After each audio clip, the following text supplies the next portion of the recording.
রওজা আতহার জিয়ারতের এত ফজিলত, রাসূল সাল্লাল্লাহু আলাইহি ওয়াসাল্লাম বলতেছে, من زار قبري وجبت له شفاعتي من زار قبري حلت له شفاعتي।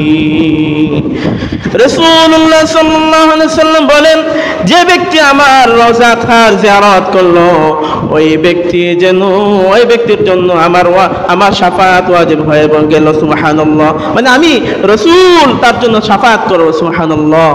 এর থেকে আর বড় কিছু আছে? নবীজি যার জন্য শাফাআত করবেন ওই ব্যক্তি অবশ্যই জান্নাতে প্রবেশ করবে।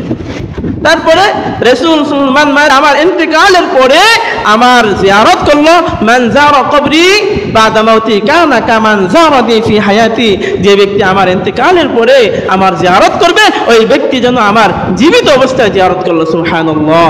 আল্লাহ তাআলা আমাদেরকে রাসূল সাল্লাল্লাহু আলাইহি ওয়াসাল্লামের জিয়ারতের আল্লাহ তাআলা সুযোগ করে দেন, আমাদের সকলকে হজ করার তৌফিক দান করেন, মদিনার মাটি যেন আমরা ছুঁইতে পারি, নবীজির রওজা আতহারে গিয়ে যেন সালাত ও সালাম দিতে পারি। আল্লাহ পাক রব্বুল আলামিন আমাদের সকলকে তৌফিক দান